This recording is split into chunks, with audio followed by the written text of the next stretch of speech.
안녕하세요. 저는 한국프롭테크 포럼에서 사무처장으로 일하고 있는 조인혜라고 합니다. 오늘 강연을 하게 돼서 매우 영광이고요. 저는 오늘 공간의 미래와 프롭테크라는 주제로 말씀을 드리고자 합니다. 여러분 아마 이제 프롭테크라는 말을 많이 좀 요즘은 들어보셨을 텐데요. 사실 저희 포럼이 생긴 게 이제 2018년 11월인데 그때만 해도 제가 기사 검색을 해보면 그 프롭테크라는 그 단어를 쓴 기사가 거의 없었거든요. 근데 최근 2년 사이에 최근에 이제 검색을 해보면 한 달에 한 200건 이상 그 프롭테크라는 그 기사 관련 기사가 나오고 있고요. 그래서 이제 그 2년 사이에 많이 알려졌구나 이렇게 생각을 하고 있습니다. 그래서 아마 여러분들도 이제 오다 가다가 한 번씩은 들으셨을지 않을까 생각을 하고요. 직관적으로 생각하면은 뭐 금융 쪽에 핀테크가 있고 교육 쪽에 이제 에듀테크가 있듯이 부동산 쪽에는 프롭테크가 있겠구나 이제 이렇게 생각하시면 되고요. 근데 생각보다 프롭테크 영역이 굉장히 많은 부분에 걸쳐져 있어서 좀 정확하게 또 아시는 분들은 안 계신 것 같아서요. 오늘 이 자리를 통해서 프롭테크 분야가 어떻게 돼 있고 어떤 서비스, 어떤 가치를 창출하는지를 말씀드리도록 하겠습니다. 일단 프롭테크를 얘기하기에 앞서서 국내 이제 부동산 시장을 좀 말씀을 드리면요. 2019년 기준으로 전체 이제 GDP의 그 보면 1,862조 원이 이제 저희 GDP 규모인데요. 그 중에서 부동산 산업이 차지하는 그 액수가 한 136조 원 정도 됩니다. 그래서 퍼센테이지로 따지면 한 7.3% 정도 되는 걸로 나오고 있어요. 근데 이제 이게 일본은 12.8%, 그다음 미국은 10.3%, 그래서 대체로 이제 10% 정도를 10% 정도를 상회하고 있는데 국내는 조금 이제 낮은 편입니다. 그만큼 아직까지 부가가치 창출을 많이는 하지 못했다. 잠재성에 비해서 이렇게 이제 볼 수 있을 것 같습니다. 그런 거에 비해서 전체 국가 자산 가운데 부동산이 차지하는 그 가치는 거의 90%에 달하고 있어요. 이거는 이제 소비되는 게 아니고 공간 자산이라는 거는 지금 이제 전체 전국에 걸쳐서 이제 존재하고 있는 거고 이게 해가 갈수록 약간의 이제 감가상각은 있지만 그거 자체가 굉장히 이제 뭐 집가 상승이나 주택 가격 상승이나 상업용지 상승 이런 거에 이제 영향을 받아서 점점 가치가 높아지고 있고요. 이렇게 생각하면은 이제 앞으로 이 부동산 그 가치가 훨씬 더 높아질 수 있고 이미 지금 또 차지하는 비중이 많아서 부동산 시장을 혁신하고 부가가치를 높이는 것이 전체 이제 국가 자산의 관점에서도 굉장히 중요한 이슈다 이렇게 이제 말씀드릴 수 있습니다. 그런데도 불구하고 이제 지금 부동산 시장 현황을 좀 살펴보면요.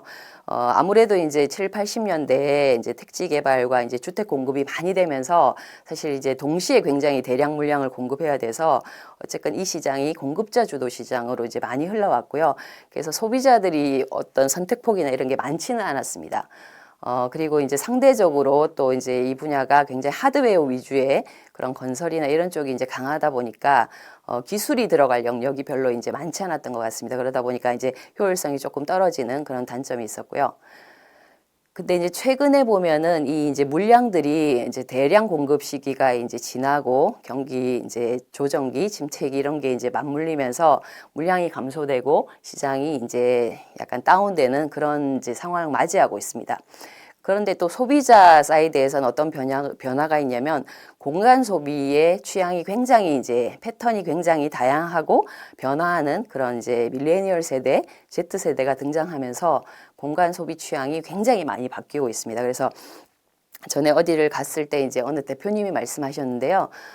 과거에 우리 이제 그 어른 세대들, 그 베이비 붐 세대들은 공간을 한 10개에서 15개 정도 이제 소비를 했다고 해요. 근데 이제 뭐 집이나 사무실이나 뭐 다방이나 이런 데를 이제 가셨겠죠. 당구장이나. 근데 이제 지금은, 밀레니얼 세대들이 소비하는 공간 개수가 한 25개에서 30개 정도 된다고 합니다. 뭐 카페는 물론이고 스터디룸도 있고 파티룸도 있고 이런 식으로 굉장히 많은 이제 그 공간을 소비하고 있고 굉장히 이제 여러분들 아시겠지만 인스타그램이나 이런 쪽을 통해서 SNS를 통해서 사진 그을 내보이는 그런 이제 취향들이 굉장히 많이 반영되고 있기 때문에 굉장히 좀 과거와는 다른 그 부동산 시장에서 패턴이 나타나는 것 같습니다. 그런 관점에서 이제 프롭테크가 뭔가 역할을 할 수 있다 이렇게 생각을 하고 있고요. 이미 이제 프롭테크는 2009년, 2008년 이제 영국에서부터 시작돼서 사실 이제 유럽 전역, 그다음에 이제 미국 이런 쪽에 많이 이제 확산이 돼 있습니다. 이제 국내에는 최근에 이제 이런 기사들 좀 보셨을 거예요. 돈 몰리는 프롭테크 누적 투자액 1조 원 넘었다. 그다음에 이지스 운용이 프롭테크 스타트업 육성하는 프로그램을 만들겠다. 이제 이런 내용들을 좀 보셨을 겁니다. 그래서 국내에는 직방이 이제 서비스를 시작한 2014년, 15년부터 이제 프롭테크 기업들이 생기기 시작하면서 사실 프롭테크 시장이 형성됐다고 볼 수 있고요. 물론 그 이전에 이제 부동산 114라든지 이런 매물을 리스팅하는 그런 서비스는 있었지만 이제 빅데이터와 인공지능과 이런 기술을 본격적으로 적용해서 모바일 앱을 통해서 이제 거래를 중개하고 이런 부분들은 2015년부터 시작됐다고 볼 수 있습니다. 네, 그래서 이제 직관적으로 프롭테크는 프로퍼티 플러스 테크놀로지인데요. 그래서 부동산의 기술을 합한 거 이렇게 이해하시면 되고요. 그 다음에 이제 부동산이란 걸 조금 더 크게 해석해서 어떤 공간을 개발하는 다양한 기술, 여기 기술에는 이제 IT 기술도 있을 수 있지만 서비스 기술, 운영 기술, 그다음에 그 안에 어떤 것들을 인테리어를 할까 이런 것까지 다 포함되는 개념이라고 이해하시면 훨씬 더 이제 프롭테크를 폭넓게 이해하시게 되는 거라고 생각을 합니다. 전통적으로 이제 리서치 기관에서 얘기하는 프롭테크는 저희 이제 소비자들이 가장 익숙한 중개 임대 부분 이쪽이 이제 B2C 영역인데요. 이쪽이 굉장히 이제 많이 포션이 돼 있고 가장 이제 소비자와 접점이 되는 부분인 것 같습니다. 이제 두 번째는 부동산 관리 쪽 영역이 있고요. 이제 이건 이미 지어진 부동산의 자산을 어떻게 이제 효율적으로 관리하고 운영하고 이런 노하우를 이제 IT 기술을 접목해서 하는 거라고 볼 수 있겠습니다. 그다음에 이제 프로젝트 개발은 이제 공간을 개발할 때 아예 이제 어떤 방식으로 설계를 하고 개발을 하고 짓고 이런 이제 공법들 이런 것들이 대상이 되겠고요. 그다음 제일 위에 상단에는 이제 어떻게 보면 제일 시작 단계라고 볼 수도 있지만 금융 어떻게 해서 부동산을 개발할 때 어떤 선순위 후순위를 넣어서 이제 금융을 넣어서 개발할까 이런 게 있고 여기에는 이제 P2P 크라우드 펀딩 방식이 새롭게 이제 부각이 되고 있습니다. 그래서 금방 말씀드렸지만 공간을 기반으로 한 모든 기술이라고 할 수 있고요. 여기에는 부동산 자산 관리, 중개 마케팅, 공간 개발 분석, 정보 제공, 빅데이터 분석, 그다음에 각종 공유 서비스 이런 것들이 해당이 되고요. 그다음에 이제 AR, VR을 이용한 어떤 그 가상화 솔루션 이런 부분도 해당이 되고, 그다음에 이제 인공지능을 위한 건축 설계라든지, 그다음에 건축도 중개 플랫폼이라든지 이런 것들이 이제 많이 이제 거론이 되고 있습니다. 사실 이제 코로나19 상황 때문에 원래 이제 그런 부동산 쪽은 대면이 사실은 기본적인 어떤 그런 시장이거든요. 공간을 만들어서 거기에 이제 만나게 한다든지, 발품을 팔아서 이제 가게 가서 직접 보게 한다든지. 근데 코로나19 상황 때문에 사실은 대면이 급격히 위축되면서 사실 이제 비대면을 지원할 수 있는 이런 프롭테크 기술들이 이제 굉장히 각광받고 있는 상황이라고 볼 수 있습니다. 그래서 프롭테크 시장 현황을 보면은 투자들이 지금 굉장히 글로벌하게 늘어나고 있습니다. 그래서 2018년 11조 한국 이제 국내 그 원화로 환산을 하면 11조 정도 되는 그게 투자가 됐다면 2019년 1년 만에 37조 원이 이제 투자되는, 그래서 3배 이상의 가치를 불린 그렇게 이제 그 잠재성을 인정받고 있는 분야고요. 제가 생각하기에는 지금 이제 어떻게 보면 큰 산업 중에 디지털 전환을 이루지 못한 마지막 이제 큰 시장이라고, 디지털 기회 시장이라고 보기 때문에요. 벤처 캐피탈이나 투자 운용사나 이런 데서도 프롭테크 잠재성을 굉장히 크게 보는 것 같습니다. 여기 보시면 이제 프롭테크 관련된 이제 글로벌한 유니콘 기업들이 포함이 되어 있는데요. 유니콘 기업은 이제 우리나라 원화로 환산하면 이제 1조 원 가치에 해당되는 그런 이제 기업이고요. 여기에 이제 데카콘 10조 원 이상의 가치를 지닌 그런 그 기업들도 있습니다. 그래서 거의 한 30개 가까운 기업들이 이제 글로벌하게 차지하고 있고요. 그래서 보면은 이제 주로 미국 기업들, 중국 기업들이 많이 차지하고 있습니다. 아무래도 시장 규모가 크다 보니까 그렇게 되고 있고요. 많이 들으셨겠지만 이제 위워크, 에어비앤비가 사실 이제 대표적인 프롭테크 유니콘 기업으로 이제 불렸습니다만, 사실 위워크는 여러 가지 이제 내부의 이슈 때문에 이제 상장을 못한 그게 있었고, 에어비앤비는 또 코로나19 때문에 조금 타격을, 임팩트를 받은 부분이 있어서 지금은 초기에 이제 시작할 때는 굉장히 대표주자로 불렸지만 지금은 약간 이제 뒤로 물러선 그런 단계고요. 지금은 이제 올해 8월 14일 날 그 뉴욕 증시에 상장한 베이커 자오팡이라는 중국 기업이 굉장히 이제 많이 주목을 받고 있습니다. 그래서 거의 시총이 지금 이제 우리나라 돈으로 환산하면 6, 70조 원 정도 되는 규모고요. 텐센트, 그다음에 소프트뱅크가 투자해서 훨씬 더 이제 각광을 받고 있는 그런 기업입니다. 그래서 여기 보시면 여러 가지 기업이 있는데 주플라, 레드핀 이런 업체가 있고, 진로우는 이제 미국에서 굉장히 이제 그 중개로 유명한 기업이고, 거기에 이제 예측 모델, 제스티메이트라는 예측 모델을 통해서 정확한 그 주택의 가치를 산정해주는 그런 걸로 굉장히 이제 지금 거의 15조 원 이상의 그런 가치를 갖고 있는 기업입니다. 그다음 오픈도어라는 업체는 일단 매각을 그 빅데이터 인공지능을 통해서 정확한 매각 가격을 이제 제시를 하고 거기에서 매입을 한 다음에 그거를 다시 이제 수리를 해서 다시 되파는 어떤 형태의 비즈니스 모델을 하고 있고요. 처음에 중개로 시작했더라도 미국 기업이나 중국 기업들이 다 지금 이런 방식으로 확장을 하고 있고, 그다음에 이제 꼭 중개뿐만 아니라 이제 인테리어 서비스, 이사 서비스, 집 청소, 집 수리 이런 것까지도 점점 확장하는 방향으로 나가고 있습니다.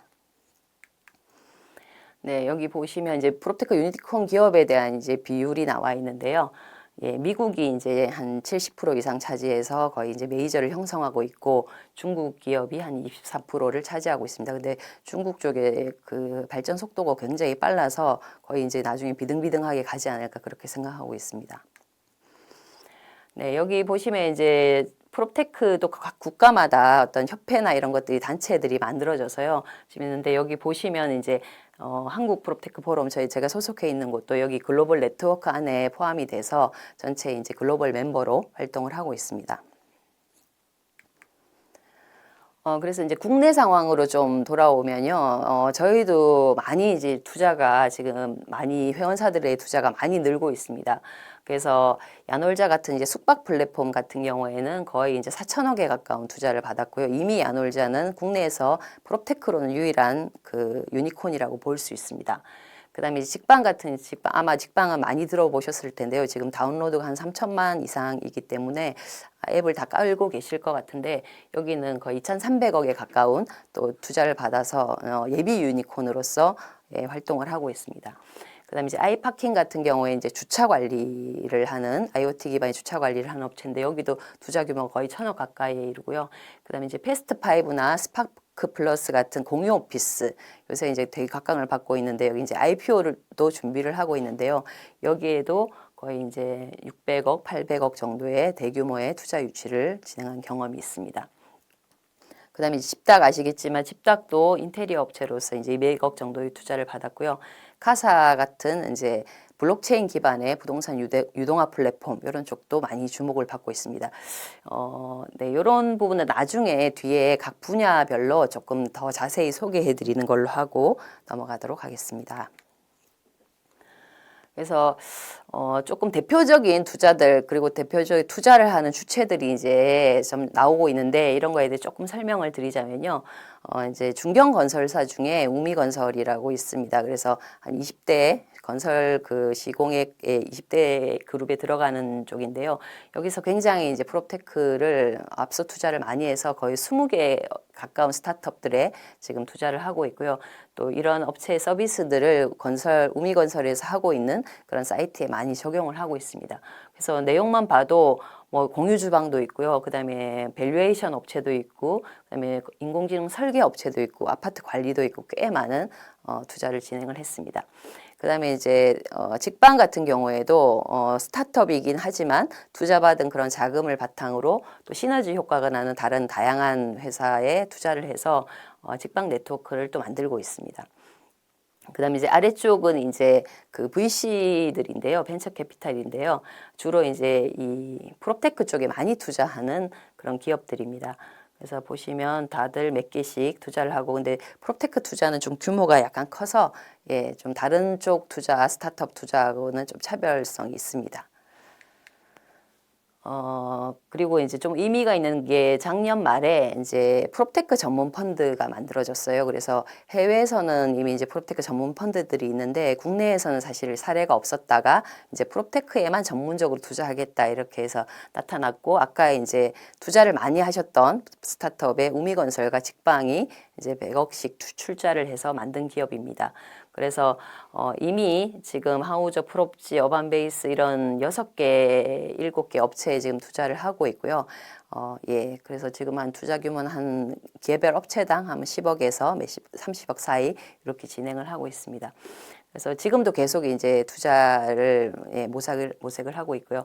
그다음에 이제 더 웰스 인베스트먼트라고, 여기는 이제 도시재생과 관련된 그런 전문 펀드입니다. 그래서 아무래도 이제 공유 오피스나 공유 주거나 이런 쪽은 도시재생에서 낙후된 지역을 개발하는 그런 이슈가 있기 때문에 그런 부분에서 이제 국토부에서 그 독려를 해서 펀드를 만들었고요. 이 외에도 이제 국토부 주체로 모태펀드가 출자를 한 국토교통펀드도 있고요. 그다음에 이제 공유주거에만 투자하는 공유주거 펀드 이런 것들도 있습니다. 그래서 앞으로 이 프롭테크 투자는 굉장히 전문화되고 또 다양화돼서 다양한 형태로 나타날 거라고 생각하고 있습니다. 그래서 그쪽 부분에 염두를 두고 좀 관심 가져주시면 앞으로 많이 재밌는 내용들이 많이 나올 것 같습니다.